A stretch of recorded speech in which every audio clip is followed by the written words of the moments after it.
Value zone hyper mart ఇప్పుడు మన అమీర్పేట్ లో ఈ సెప్టెంబర్ 18న గొప్ప ప్రారంభం.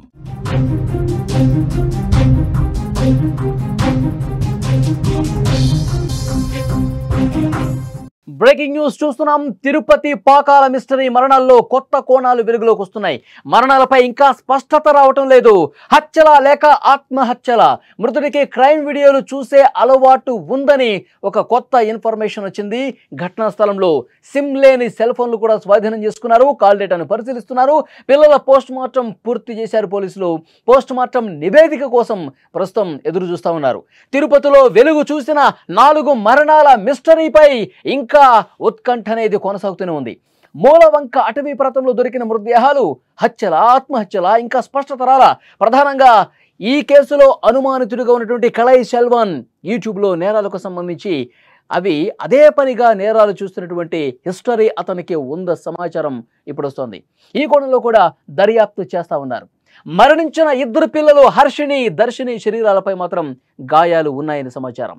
ఘటనా స్థలంలో 2 సిమ్ కార్డులు లేని సెల్ ఫోన్లు లభ్యం కావటం ఈ కేసును మరింత జటిలం చేస్తోంది. మృతురాలి భర్త వెంకటేష్, భార్య జయమాలి, మృతుడు కళై సెల్వన్ ఫోన్ నెంబర్ల కాల్ డేటాను కూడా పోలీసులు ప్రస్తుతం పరిశీలిస్తున్నారు. ఇప్పటికే పిల్లల పోస్ట్ మార్టం పూర్తి చేసి అడవిలోనే ఖననం చేశారు. కొన్ని వివరాలు తీసుకొని జయమాలి భర్తను పోలీసులు పంపించేశారు.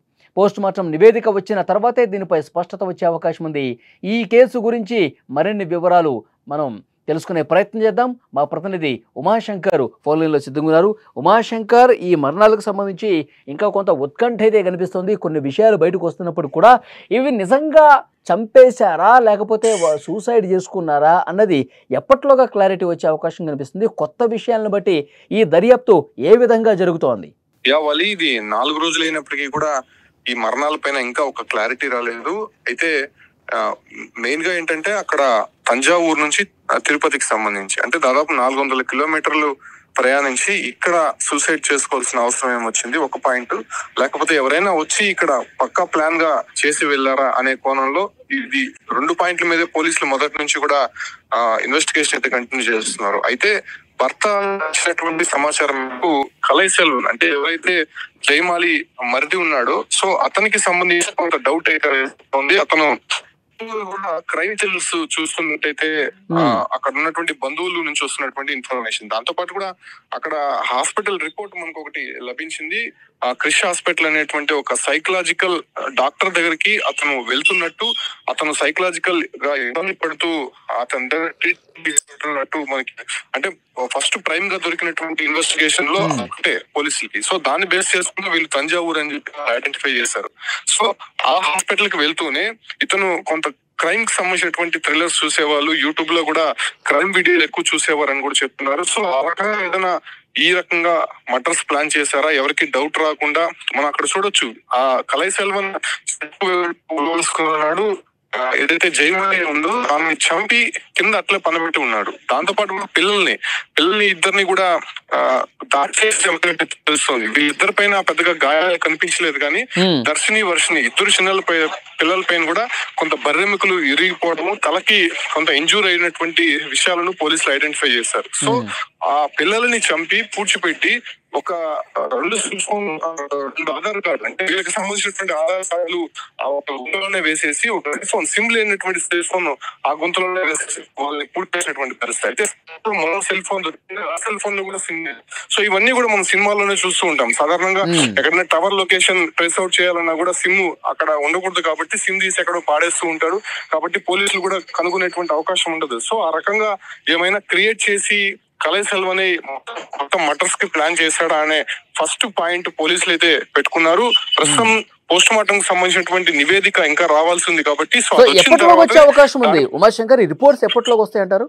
అంటే ఇది దాదాపు 20-25 రోజులు రాసింతా కూడా పూర్తిగా కుళ్ళిపోయి ఉన్నాయి. అక్కడ బ్లడ్ శాంపిల్స్ తీసుకున్నారు కానీ దాన్ని మరింతగా లోతైనటువంటి దర్యాప్తు చేయాల్సి ఉంది ఫోరెన్సిక్ వాళ్ళు. సాధారణంగా ఒక 2-3 రోజుల క్రితం చనిపోతే అక్కడ బ్లడ్ శాంపిల్స్ కానీ లేకపోతే వాళ్ళకు ఉన్నటువంటి కొన్ని శాంపిల్స్ బాడీస్ లో తీసుకుని వెంటనే చేసే అవకాశం ఉంటుంది. బట్ అక్కడ బాడీ మొత్తం కూడా చిందరబందర అయిపోయింది, మొత్తం కుళ్ళిపోయినటువంటి పరిస్థితిలో ఉంది కాబట్టి దాన్ని మరింతగా విశ్లేషించాల్సినటువంటి అవసరం ఉంది కాబట్టి దాన్ని కొద్దిగా లేట్ అయ్యేటువంటి అవకాశం ఉంది. కాకపోతే ఇది 4 మరణాలు కొంత మిస్టీరియస్ గా మారింది కాబట్టి కొంత త్వరితగా తీసుకునే ప్రయత్నం అయితే ఇక్కడ ఉన్నటువంటి పోలీసులు చేస్తున్నప్పటికీ కూడా అటు ఆల్టర్నేట్ గా ఆ 2 సెల్ ఫోన్లకు సంబంధించినటువంటి సిమ్లు కనిపించలేదు కాబట్టి ఆ సిమ్లు ఎవరిది, సో ఆ నంబర్స్ ఎవరిది అనే దానిపైన కూడా ఆ నంబర్స్ వాళ్ళ దగ్గర నుంచి తీసుకొని, దాంతో పాటు కూడా భర్త వెంకటేష్ ఫోన్ నంబర్ కూడా తీసుకొని ఎవరైనా ఈ కాల్ ట్రాన్సాక్షన్ జరిగిందా అనే దానిపైన కూడా పోలీసులు మొదటగా. అయితే ఉమాశంకర్, చనిపోయిన వ్యక్తి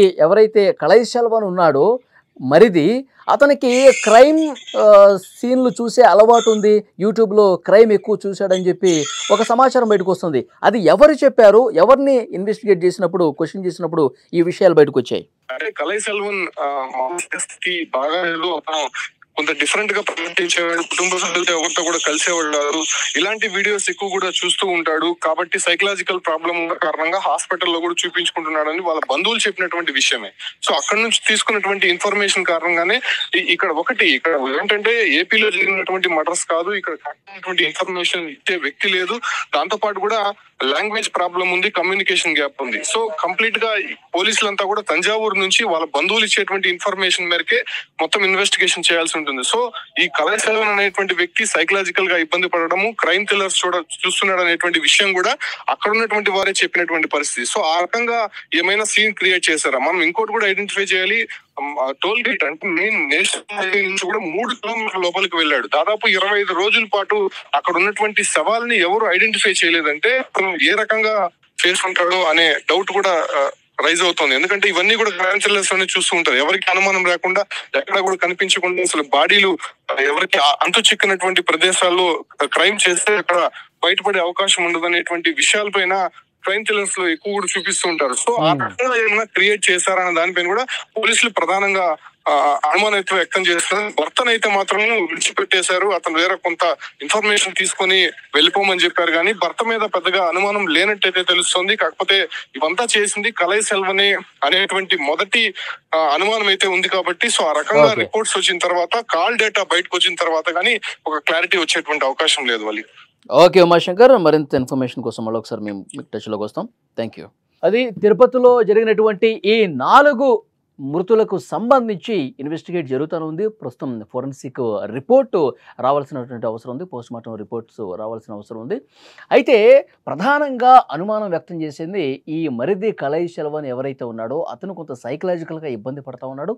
అతనికి క్రైమ్ సినిమాలు, క్రైమ్ ఎపిసోడ్లు సోషల్ మీడియాలో బాగా చూసినటువంటి అలవాటు ఉందని చెప్పి వాళ్ళ కుటుంబ సభ్యులే కొంత సమాచారం ఇచ్చారు. ఆ యాంగిల్లో కూడా ఇన్వెస్టిగేట్ చేస్తూ ఉన్నారు.